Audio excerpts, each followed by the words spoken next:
I am Takeshi Hashimoto, President of Mitsui O.S.K. Lines. Let me start with a general overview.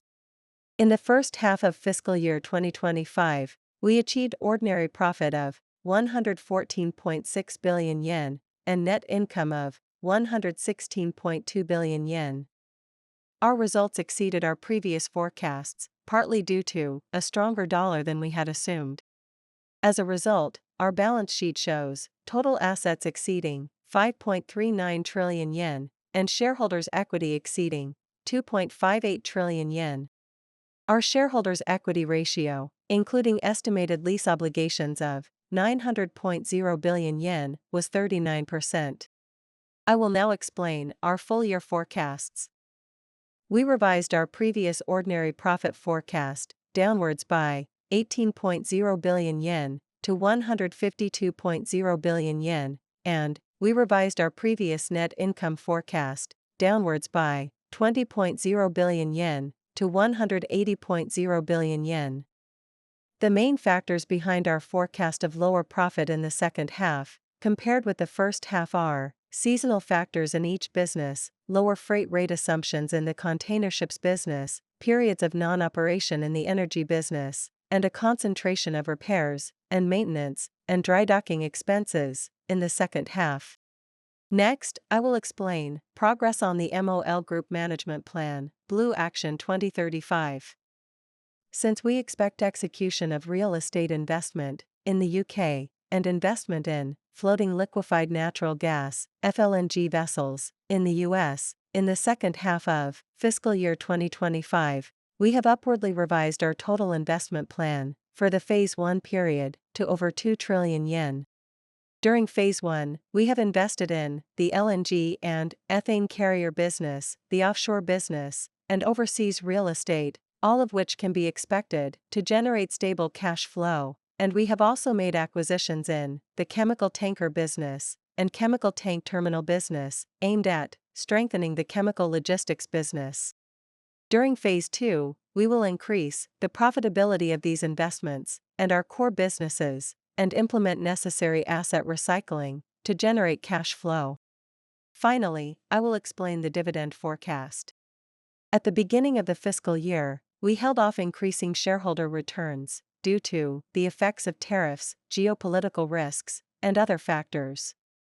However, given that we now have a clear idea of fiscal year 2025 financial results and think our current stock price does not fully reflect our business fundamentals and future growth potential, enhancement of shareholder returns is deemed necessary. We have decided to increase the full-year dividend to 200 yen per share, keeping in mind a target payout ratio of 40%. Looking ahead to Phase 2, we will consider improvement of capital efficiency and a capital policy for sustainably increasing our corporate value. This latest dividend increase is underpinned by the cash flows that can be expected from investments in assets that generate stable cash flows made in Phase 1 and our strong financial position, and we aim to provide sustainable returns to shareholders. We expect that this increase will encourage a more reasonable valuation of our stock.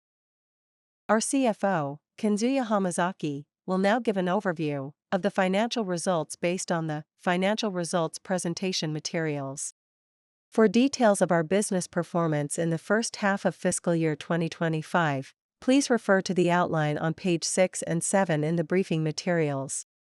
In our fiscal year 2025 first half results, we recorded ordinary profit of 114.6 billion yen, up 9.6 billion yen from our previous forecast, income before income taxes of 134.9 billion yen, up 8.9 billion yen from our previous forecast, and net income of 116.2 billion yen, up 4.2 billion yen from our previous forecast.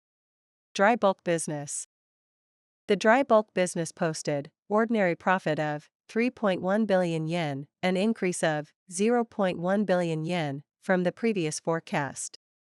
Looking at the market rates for each type of vessel, the Capesize bulker market rates remained firm due to steady iron ore shipments from Western Australia and Brazil.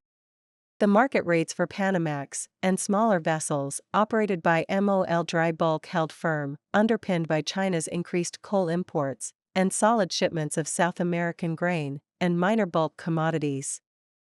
However, the market rates for wood chip carriers that transport wood chips for paper production and fuel were lackluster due to stagnant domestic demand in China.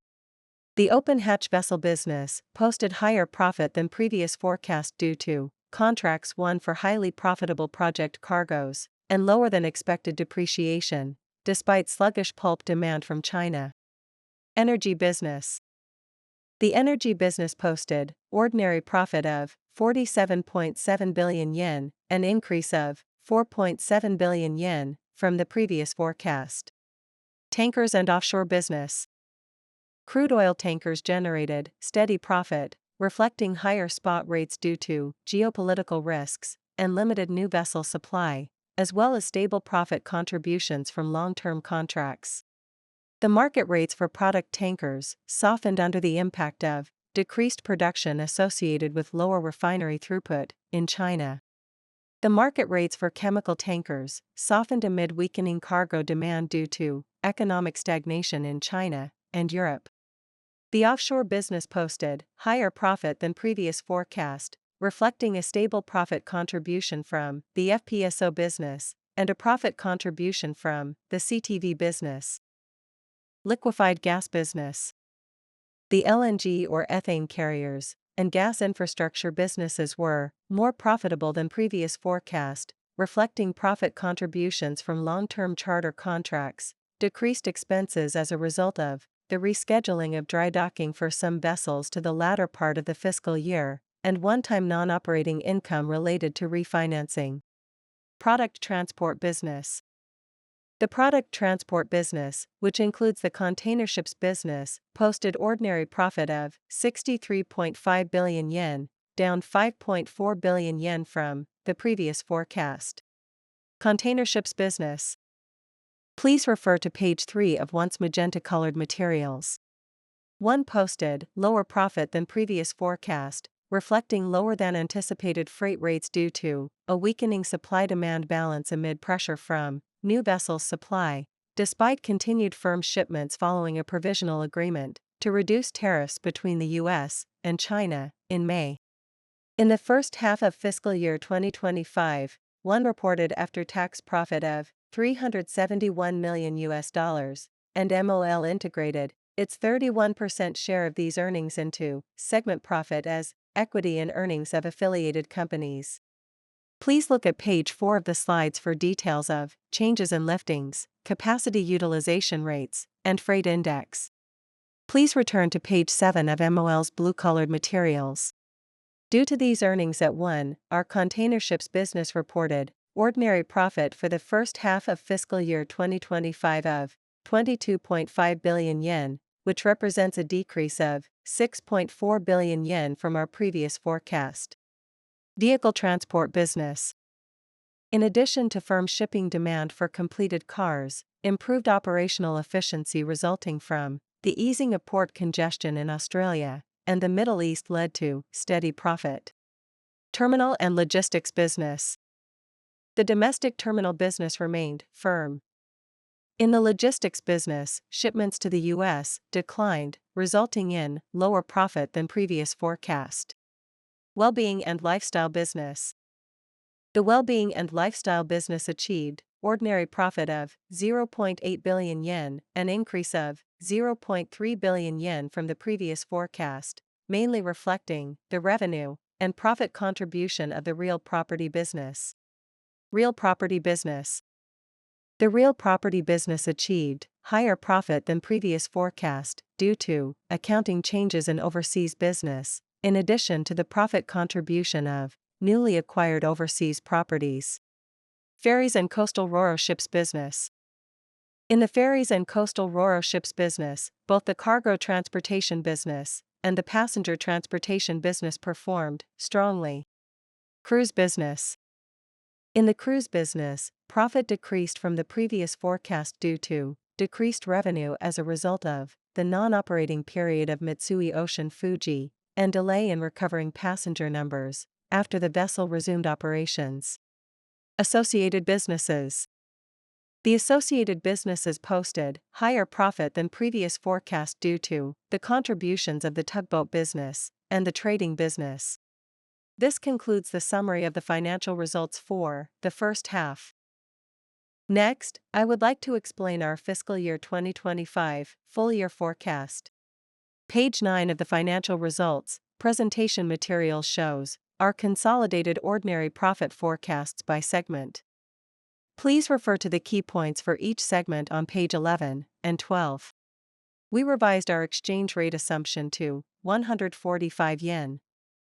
Assuming that transit through the Red Sea will not be resumed until April 2026, and factoring in the market rate assumptions of each business, we forecast ordinary profit of 152.0 billion yen, income before income taxes of 215.0 billion yen, and net income of 180.0 billion yen. Dry bulk business. The dry bulk business is expected to record ordinary profit of 1.0 billion yen, which represents an upward revision of 2.0 billion yen from the previous forecast. The Capesize bulker market rates are expected to remain firm until the end of the year on expectations for iron ore shipments from Brazil and recovery of bauxite shipments from West Africa. We assume that, from the beginning of next year, Brazilian iron ore shipments will decrease due to Brazil's rainy season, and market rates will soften. The market rates for Panamax and smaller vessels are expected to remain firm for the rest of the year, supported by increased grain shipments and demand for fuel for heating. However, we assume that shipments of wood chips for papermaking and fuel will decline. We assume that open-hatch bulkers will continue to win contracts for highly profitable project cargoes, but that pulp demand from China will remain weak, as in the first half. We revised our previous forecast for the open-hatch vessel business upward because depreciation expenses associated with the consolidation of Gear Bulk as a subsidiary were lower than previous forecast. Energy business. The energy business is expected to record ordinary profit of 65.0 billion yen, which represents an upward revision of 1.0 billion yen from the previous forecast. Tankers and offshore business. In the tanker business, long-term contracts will contribute to profit, and market rates are likely to hold firm, reflecting tighter vessel supply and demand as a result of rising geopolitical tensions since the previous fiscal year. We assume that the chemical tanker business will continue to make a steady profit contribution, although we have factored in weakening spot freight rates as a result of economic stagnation in China and Europe. The forecast for the offshore business was revised upward due to the contribution of existing long-term charter contracts in the FPSO business, the contribution of more efficient FPSO operations, and the improved profitability of the CTV business. In the liquefied gas business, there will be a boost from the delivery of new vessels, and existing long-term contracts are likely to make a stable profit contribution. We revised our forecast upward, even though we assumed that the impact of recognizing dry docking expenses, etc. in the second half instead of the first half will have a negative impact on the second half performance. Product transport business. In the product transport business overall, we forecast ordinary profit of 88.0 billion yen, which represents a downward revision of 18.0 billion yen from our previous forecast, reflecting downward revision for the container ships business. Container ships business. Please refer to page 5 of Once magenta-colored materials. One has lowered its previous forecast for after-tax profit by $390 million to $310 million. Freight rates are worse than previous forecast due to pressure from the supply of new vessels and lack of progress in scrapping old vessels, and we assume that one will post a negative EBIT of -$70 million in the second half, reflecting deterioration in the supply-demand balance after China's National Day. Please refer to one's response to recent changes in the business environment later on page 6 for further details. Please return to page 12 of MOL's blue-colored materials. Taking one's forecast into consideration, we lowered our previous full-year forecast for our container ships business by 17.0 billion yen to 25.0 billion yen. Vehicle transport business. We assume that, in the second half, the vehicle transport business will outperform the previous forecast, given expectations for steady shipping volume, even though more demurrage days, and higher operating expenses in response to changes in U.S. trade policy are anticipated. Terminal and logistics business. The terminal and logistics business is expected to fall short of the previous forecast due to the impact of U.S. tariffs in the logistics business. Well-being and lifestyle business. The well-being and lifestyle business is expected to post ordinary loss of 2.0 billion yen, which is a decrease of 4.0 billion yen from our previous forecast. Real property business. We upwardly revised our forecast for Daibaru, our core real property subsidiary, by 1.0 billion yen due to the profit contribution of newly acquired properties overseas. While performance has deteriorated year-on-year, under the impact of interest and development expenses for properties under development, and the acquisition cost of newly acquired properties, performance will likely improve due to the existence of properties in Japan and overseas that will contribute on a full-year basis from next fiscal year. Ferries and coastal ro-ro ships business. In the ferries and coastal ro-ro ships business, the logistics business, and the passenger transportation business are both expected to perform strongly. Cruise business. We assume profit will be lower than previous forecast due to decreased revenue as a result of the non-operating period of Mitsui Ocean Fuji and delay in recovering passenger numbers after the vessel resumed operations. Associated businesses. We revised our previous forecast upward because strong performances are expected for the tugboat business and trading business. Dividend. Finally, I will explain the dividend forecast. We plan to pay an annual total dividend of 200 yen per share, which is an increase of 25 yen. We are planning an interim dividend of 85 yen per share and a year-end dividend of 115 yen per share, which is an increase of 25 yen. This concludes my explanation of the fiscal year 2025 forecast. Fiscal year 2025 Shareholder Return Policy. I will explain why we have switched to a fixed dividend of 200 yen per share, increasing the full-year dividend by 25 yen when we expect lower profit than previous forecast. In fiscal year 2025, our performance has been worse than expected, reflecting a weak performance in the container ships business associated with the effects of geopolitical risks and U.S. tariffs and oversupply of new vessels, as well as the impact of increased depreciation expenses for tangible and intangible assets. Our ROE has also fallen short of the targeted level of 9% to 10%. However, we expect to be able to generate 70.0 billion yen more cash than initially assumed through operating cash flow and asset recycling combined, and have allocated around 20 billion yen, including the dividend increase announced in the first quarter, to shareholder returns. For this fiscal year, we have decided to pay a fixed dividend of 200 yen per share, keeping in mind a target payout ratio of 40%. Since Phase 2 will start from next fiscal year, we plan to announce our business plan, action plan, and shareholder return policy for Phase 2 in March 2026. As for cash allocation, we will formulate a plan concerning the balance between investments and shareholder returns. Regarding the shareholder return policy, we will formulate our plans with consideration for the dividends set this time and stable shareholder returns. Cash allocation. Finally, I would like to explain our latest forecast for Phase 1 cash allocation. Please look at page 16 of the presentation materials. Our operating cash flow is expected to exceed the initial forecast by around 10.0 billion yen.